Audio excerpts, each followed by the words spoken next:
So, welcome back, everyone.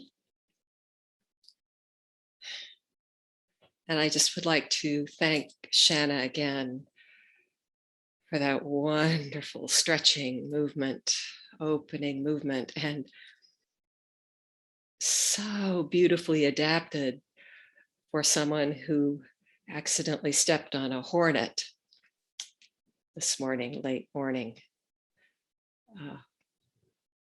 Skillful means, and I hope all is well. Trust all is well. Looked very well. So have a few questions. Let's see on the chat.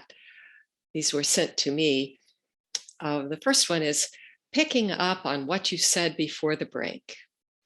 In the Book of Mu, Ruben Javito writes that it is wrong to think one should keep the idea of Mu in one's mind while engaging in other activities, thinking or muttering Mu as a separate act from what one is doing. Can you say something on the difference between thinking Mu while washing up and letting Mu do the washing up?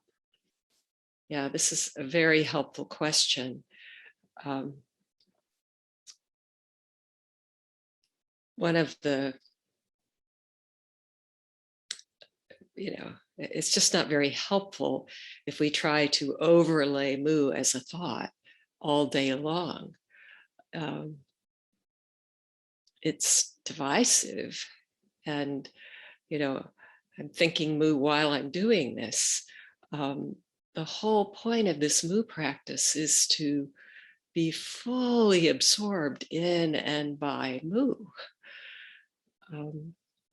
So it's a very different thing to be sort of remembering to intone Mu while doing something and simply inviting Mu to do it. So that's a way of saying, if you're thoroughly absorbed, say it's washing up.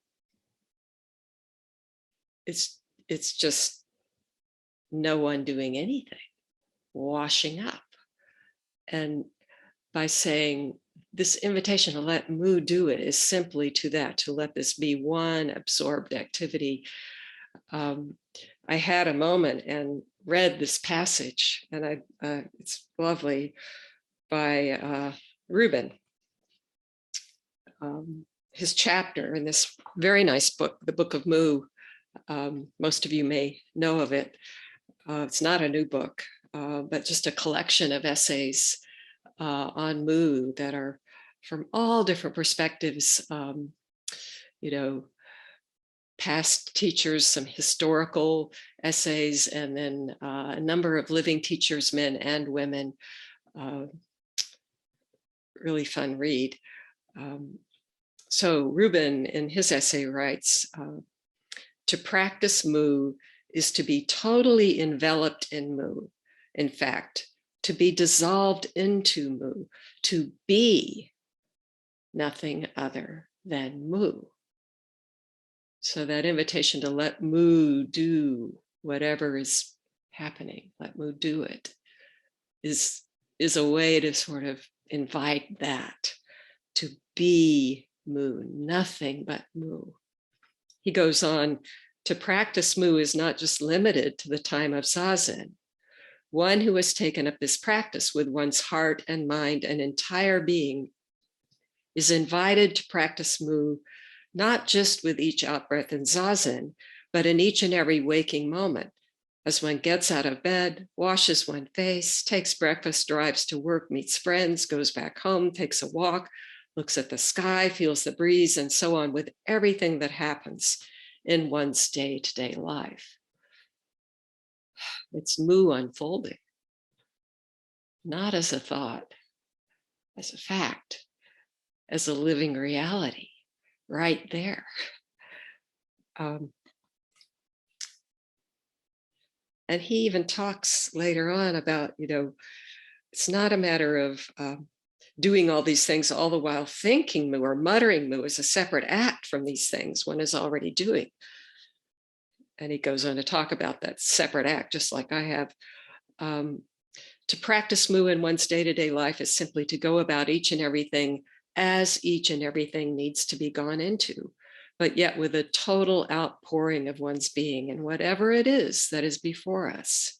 So, of course, in Zazen, we're enjoying to exhale mu, pour everything into mu with each out breath, letting there be nothing other than mu, and mu, nothing other, nothing less than everything. This, let mu occupy everything. He goes on, in the same way, we're enjoying to pour out everything we see, hear, taste, touch, feel, think, do into mu, such that everything dissolves into mu and mu into everything. When I first started practicing with mu, I went to Doksan and it was just a wonder to be given this koan. I knew just enough to receive it as an unspeakable gift, and it did feel that it was given to me. And that first week with it, I went about every waking moment asking myself, what is mu? And I remember driving home, a weekend, and I was at this stoplight. I remember exactly where I was. And what is mu? And I realized I was giving myself a terrible headache. And, it had just run into a wall. And that stopped. And then came the invitation to become mu. Just let mu be mu. Some people practice perhaps before mu with the question, who is sitting? Who is standing? Who is walking? Who is washing up? That's pointing to the same, there are not two. So what then is this? But mu is just so inviting and so capacious and really capable of doing anything. But it's not an idea. Someone early on once was just getting, started, and it was this lovely exchange. And this wonderful student said, well, here we are exchanging this little word, mu. And I wanted to say, mu's not a word. But it was so lovely, just kind of coming into this.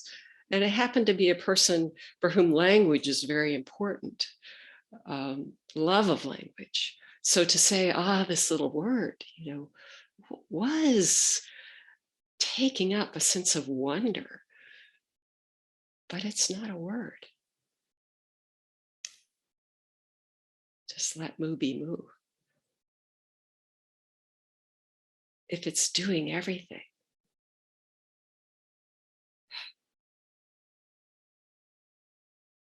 that separate self,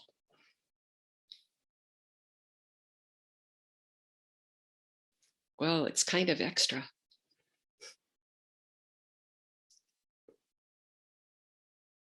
This is,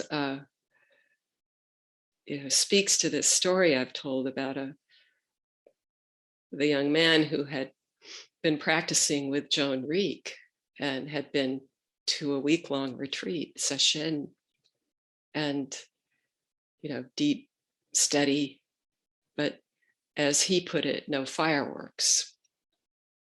There don't need to be fireworks. But working with mu, And then, we went home, I guess, on Sunday, and Monday morning, got up and went to work. And that evening, he wrote to Joan and he said, all day long, all these things were happening and no one was doing anything.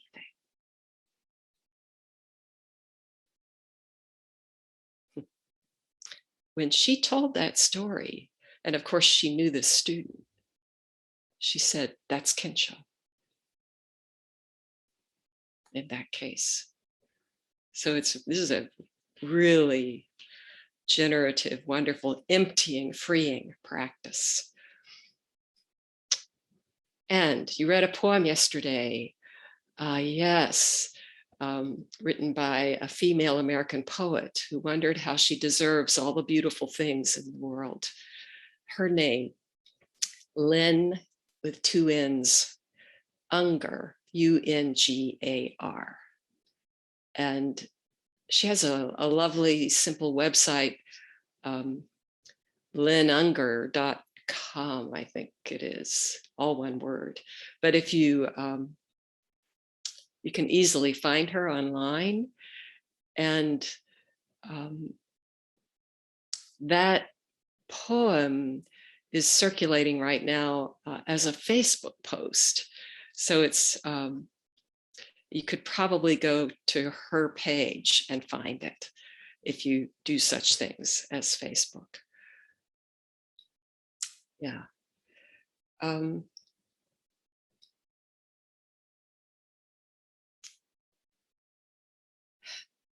If body and mind fall away, then what does body mind fall away from? That's the first question. How does if/then fall away? So again, this is Dogen's experience that he writes about it shows up again and again, but this Genjo Koan, and his experience with his Chinese teacher, Tiantang Rujing, where Rujing is,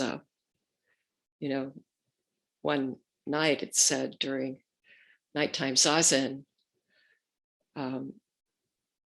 the monk next to Dogen is dozing, falling asleep, and Rujing is walking behind them and just calls out, zazen is not about sleeping, it's about body and mind falling away or dropping off body and mind, depending on how you translate it. And of course, this was Rujing calling it out, but instantly for Dogen, everything fell away. Body and mind fallen away. So it said he got up quietly and went to Rujing's room and lit incense and offered it, bowed. And Rujing said, well, why are you here? And Dogen said, body and mind fallen away. And Rujing said, fallen away body, mind, or fallen away body, fallen away mind. So body fallen away, mind fallen away body, fallen away mind. And Dogen says, don't confirm me so rashly. And he says, I'm not confirming you rashly. Fallen away, fallen away. Beautiful exchange. So what's happening there? Dogen has had this dropping off experience. He's had experiences before. So the question is, what does body and mind fall away from? You might turn that around and say, when everything falls away. He says, in the Genjo Koan, it's body, mind of self and others. All of it just, it's gone. Even gone is too much. Then what remains? That's a question for each of us. When everything falls away, what remains?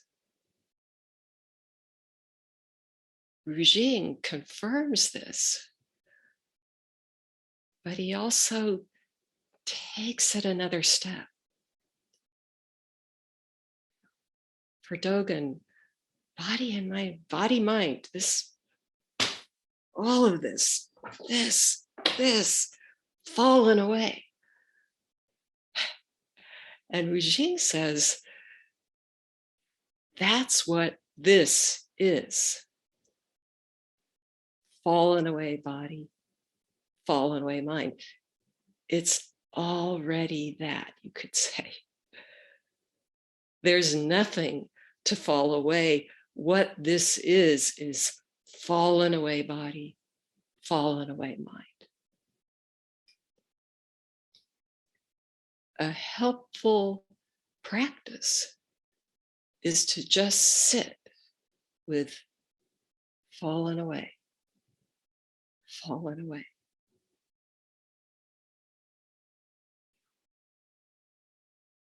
What is that?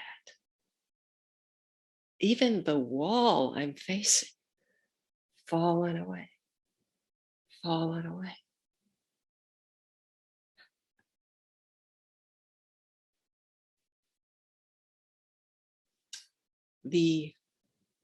How does if then fall away? Any kind of conditional. Avi, that is, of course, a concept. Nothing depends on this. So body and mind fallen away, if then falls away. No such thing. And yet, even that, if you really see this from the beginning, whatever condition you put then, it's fallen away. Whatever concept even, I mean, we're, in this practice, it's so helpful to loosen, empty our hands, just loosen our grip, let go of these concepts and assumptions and judgments, this whole grid, this whole construct, this scaffolding that we build and then, kind of hang on to and defend. It's so helpful to let that dissolve, let that melt into mu, or just into this quiet, just this transparency, this particulate, let it go. It's so helpful. In that moment when there might be even just a little true glimpse of this wide, dynamic zero world, this absolute capacity, then even if then is just that, zero. It's just coming up, expressing it, fully expressing it. Like this fallen away. Fallen away. Or the sound, whatever thought. It's so beautiful and free and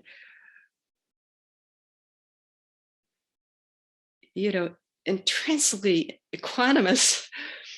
You can't, there's no high or low, near or far. There's no possibility of judging. It's so utterly generous. Like I read this email from Hans yesterday at the end of the day, about just enormous generosity of the universe that we miss.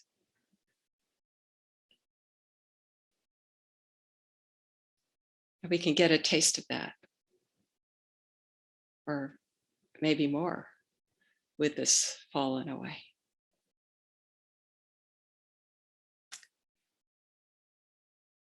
This is a nice question on that. I read in Zen, the Authentic Gate, a passage by Kon Yamada, Yamada Kon Roshi, who's a father of Yamada Rion Roshi, teacher of Ruben Havito Roshi.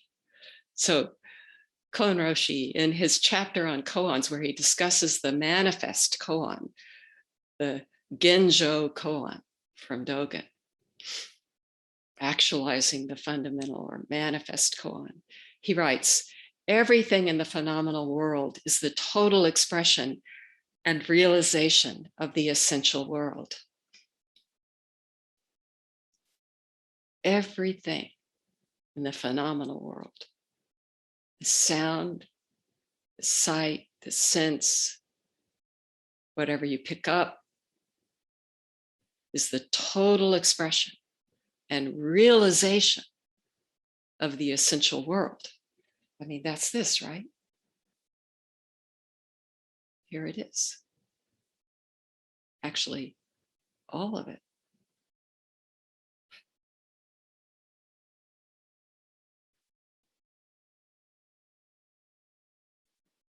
Shakyamuni Buddha saw the morning star. His eye just, it's like the shining of his eye met the shining of that star after all that sitting. And suddenly fallen away. Or you could say just one shining. He is said to have exclaimed from the top of heaven to the bottom of the earth, I alone, this one entirety. That's this. Alone, all of it. Or pick up a speck of dust. I just suddenly remember Henry saying, Moo, everything is as tiny as Moo and includes the whole cosmos. It contains it somehow. I mean, not in the sense of a container, there's just nothing outside it. Please speak about this in relation to the essential world and awakening being koans. Yeah. These koans, this language of a different order. It's so wild, you know, Zen is all about beyond words and letters. Words cannot convey this. Words are the menu. We're here to taste the feast. All of this, it's so true. And of course, words are also it.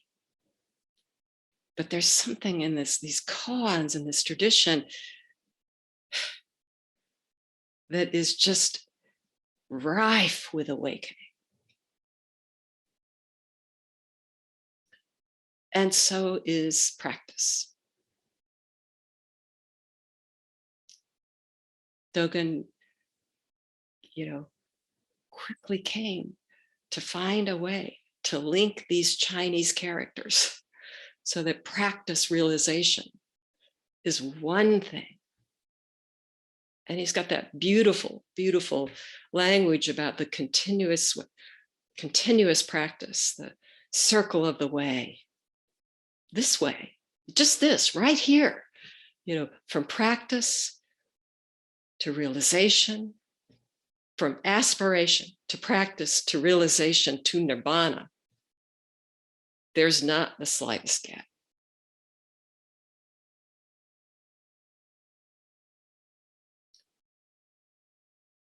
That's what this is.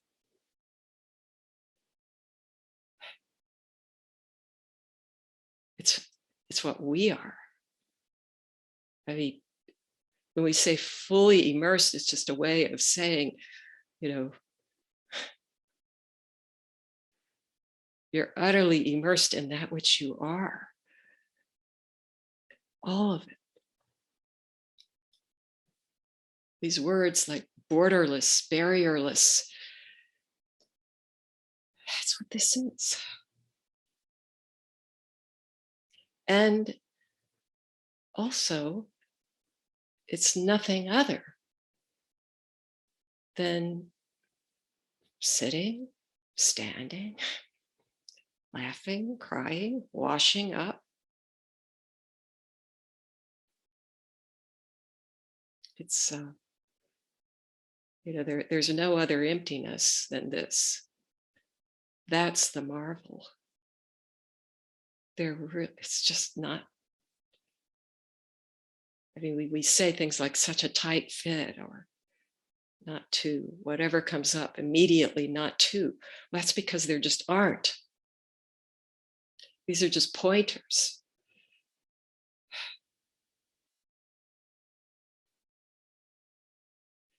Such an amazing path.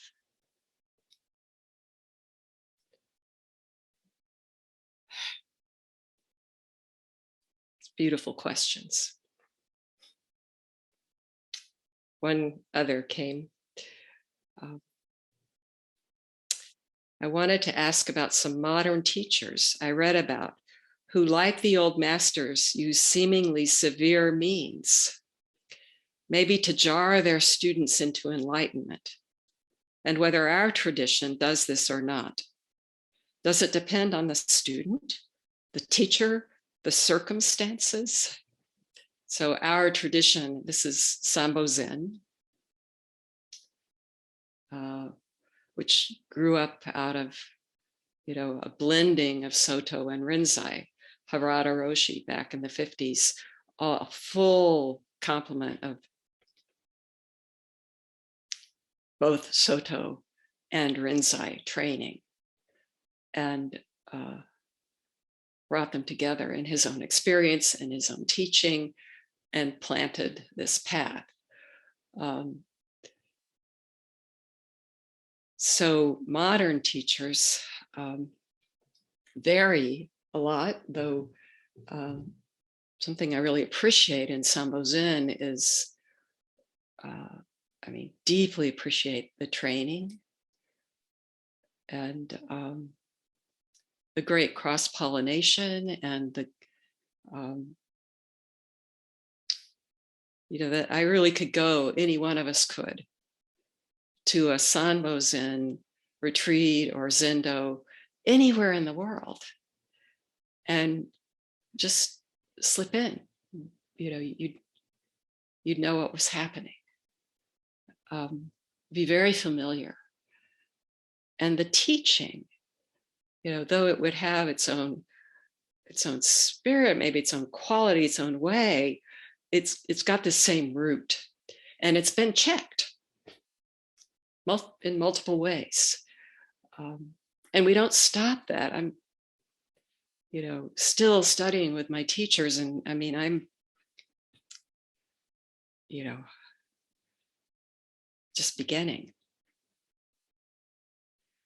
My experience has been that within our tradition, there are teachers who are much more, you come in, you say your koan, and unless it's clear, the bell rings, or you might even get a shout. I've never known anyone to be hit the old school Renzai way. This stick that the teachers have, it would really, I've had this encouragement whack, but not, Tozan, I spare you 60 blows, and yeah, the old ways were really fierce, and it can be very effective.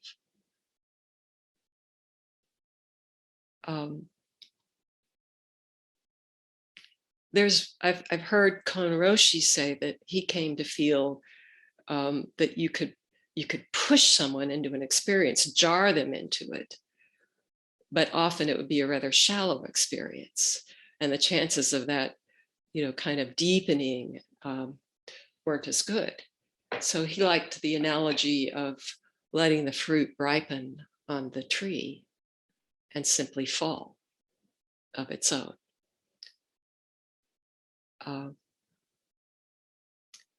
I know that, there have been times along in my own experience where I was, kind of cut off in Doksan and so to speak, thrown out. And I mean, not physically, but you feel it, like that's it, and go sit with this. And those were extremely helpful. And early on, Ryon Roshi, and I'm sure he's still, I mean, people will sometimes say, but Doksan is really challenging. And I've heard him say, I do not accept. And that's it. And I've heard him occasionally complain. I ring the bell and students linger, I mean, I've never been inclined to do that. I love that. I love that. Just the bell rings and without a thought, it's not good, bad, anything. You just bow and go. And that's part of it. And very often that kind of push, back on the cushion, I've more than once left Doksan with that sort of, and you're left hanging, and you go back to the Zendo and do your bows, and you turn around and sit down, and the minute your butt hits the cushion, something comes. Also the other, where it might take a very long time. I sometimes have wondered if there's a difference between, a sort of more masculine style and feminine style of teaching. And I haven't really asked my colleagues, but I know that among my Dharma brothers, there's such a wide variety of personalities. It's wonderful. And, I think you really, with your whole heart, just try to meet the student. I spoke a little about authenticity today, right here. Meet the Dharma. And sometimes it feels like a miss. And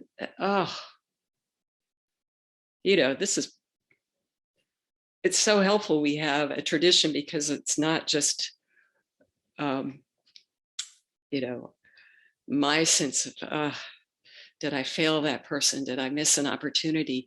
But the masters, they're koans where, great master at the end of a 3-month, ongo where he's been giving a talk every day says, did I do okay? And I've heard even Ryon Roshi, this master, at the end say, you're always worried that you might have done some harm, or, I mean, he's not saying for himself that I didn't convey it, but that, that maybe it wasn't helpful. And so I think we're always growing. But one more word, I did have a chance to sit in a Renzai Temple in Japan 10 or so years ago. I went there, had tea with the abbot, was received so kindly. He spoke good English, and then asked if I could sit with the monks. I mean, that was sort of, that request had gone out ahead of meeting with him. And so at the end of this lovely visit, he just looked right at me and said, "Do you know how to sit?" And I said, "Yes." Just yes. And so I was with this wonderful friend, and we both were asked that question. Yes. And then a monk took us to the big hall. And in the Renzai tradition, they sit up on these ton, these raised platforms like Mountain Cloud used to have, and face in and sit for an hour. Okay. So, I took a position that I could hold and stay still for an hour, and the sit began. And about 10 minutes into it, a monk on every place. It's a wonderful experience, just sitting with them. And the head tanto, they have a jiki, somebody who rings the bell, and this tanto who's overseeing the zendo, he gets up from his place down from the raised platform, and he had a Kiyosaku, long bamboo stick, but it was huge. I mean, I've often been in a retreat where we use the Kiyosaku, but the ones I've gone to, and this is also Sanun Zendo in Kamakura, the home Zendo of Sambo Zen. They use a Kiyosaku, but after Kon Roshi came in and really became the teacher there, he changed the way of it. They used to just, this tanto would just walk along, and if he sensed anyone being, kind of lethargic or close to something, he would just suddenly turn and whack, whack, whack, whack with no warning. And but now in Sanun Zendo, they lay the Kiyosaku on your shoulder, and you can tell the person's coming. They bow behind you. You can just sense it. You get this, and you can either put your palms together, yes, I want it, and then you lean one way and you lean the other, and you get this whack that is,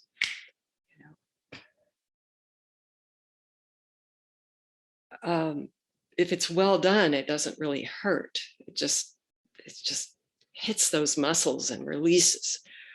If you don't want it, you just do this, and they bow and go on.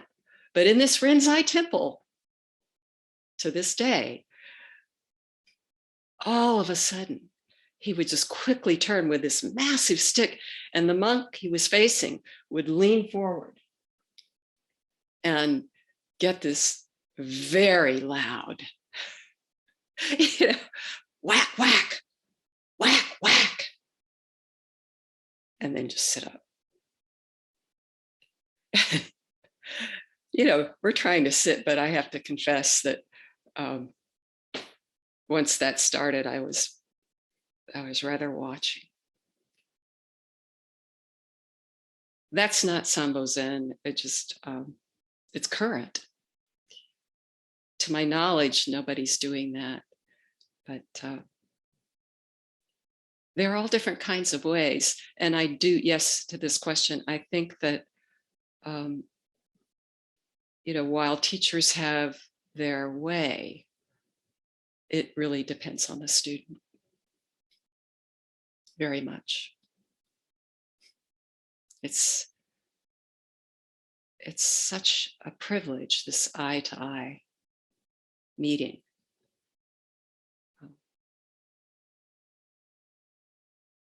I know of nothing else like it. Often I meet people, especially now during this COVID. I've never met many in person, but it's not unusual to meet someone I've never seen before. And most of the time, there's just no facade at all. That thing that I mentioned in my talk this morning about wishing for that, no pretense, no defense, no, this sort of bare exposure. That happens. And it's the Dharma.